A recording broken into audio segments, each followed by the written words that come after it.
Bugeyes. This is a really fun, mostly original car that we're now refreshing for a drive from here to Minnesota. So probably a 1,500-mile drive this summer. We've got to get it ready. It has a new transmission installed, and this is a lot of those are the original door pockets, and the lining has long since left the car, probably corroded.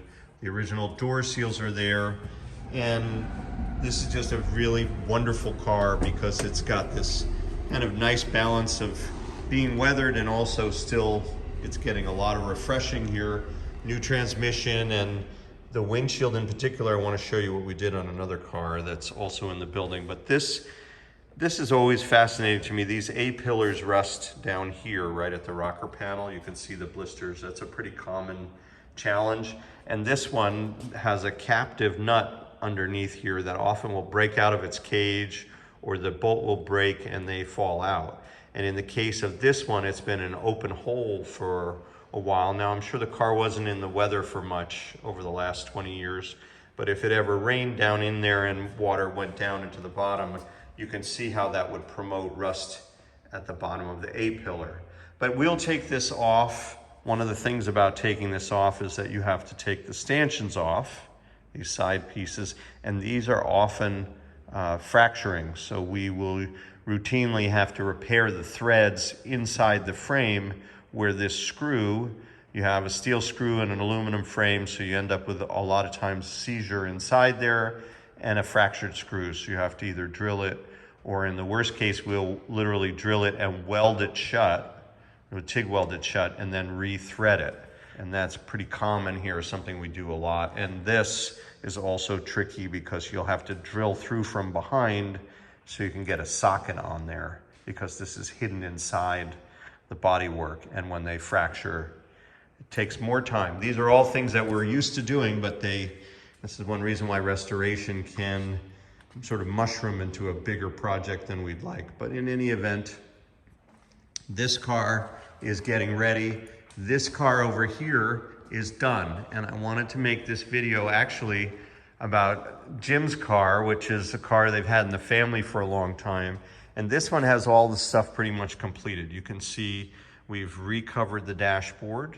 We've put in the electronic gauges that we like. They give you a GPS receiver so you have an accurate speedo, and they're really nice looking. And then there's also, Jim's bigger than I am, so we have a removable hub. If I can do it with one hand, I will. I'm not sure I can while holding the camera. There it is. So there's a lock ring there, and then you pull the whole steering wheel off, and it's much easier to get in and out. I won't try to put it back on with one hand, but it basically is a bayonet mount that plugs right in there. You move the lock ring and it holds it in place. So everything is nicely set up on this one. He's got a 5-speed transmission. He's got the requested burgundy with black piping that he wanted, and a new tonneau and a new top.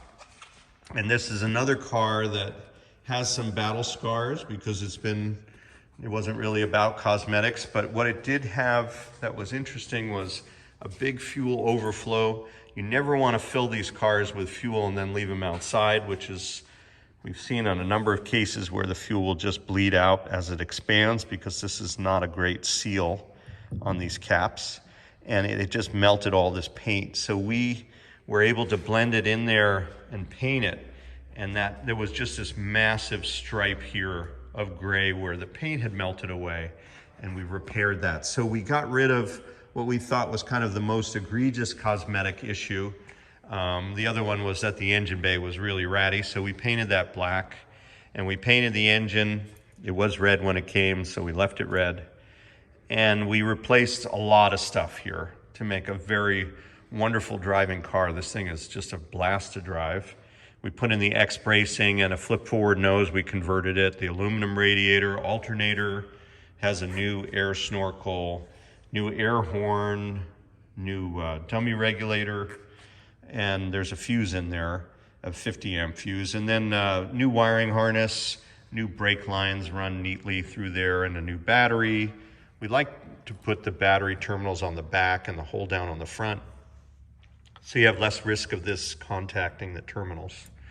New carburetors, K&N air filters, new master cylinders. He had the later style, that's split masters, not the tandem master that would have been normally the stock setup. An electronic distributor, new starter solenoid. There are actually about 300 things that we did on this car, so it's really gotten quite a makeover.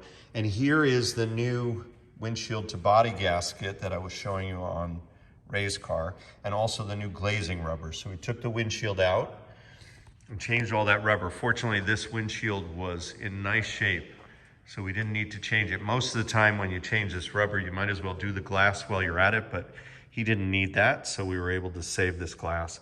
But now he's got a nice rubber here that's all brand new, and then this gasket rolled underneath to make a bit of a seal here so that water won't go into the car. But all that's now been restored, and new fasteners here. And these are those, we sell these screws in our catalog, we sell all this stuff in our parts catalog, but these are the windshield stanchion to frame screws, and those are all new now. As I said, I think earlier, 5 of 6 of these holes were toast. We had to literally TIG weld them closed, mark them, drill them again, thread them, tap them, and put in new screws, and then new hardware here as well, and new windshield post gaskets. So all that is now in place. And he's also got these nice Michelin tires that we also sell. These are the XASs that just always are they transport me back to the early 70s, because they were always on the coolest cars when I was a kid. And it's nice to see them there. He's got an exhaust header as well, and a new fuel filter. Just really, this car has been sorted and set up very, very well so that he can drive it now for the next 30 years and enjoy it with his family. And it looks really good too in the places where you would need to do a little digging to see, like in here, we put in this right here is a speaker, which has really nice highs. And this is a board that we built for the back that has 2 speakers for bass and mid-range. So you have a 4-speaker system, and it's all Bluetooth powered. And we sell the Bluetooth box for that if you're interested, and we can help you out with the speakers as well. So a lot of cool stuff in this car, larger rear view mirror as well. And if you're interested in any of this stuff, we sell it all in our catalog, and we're happy to pick up your car and do more of this for you as well. So feel free to call anytime here at Bugeye Guys.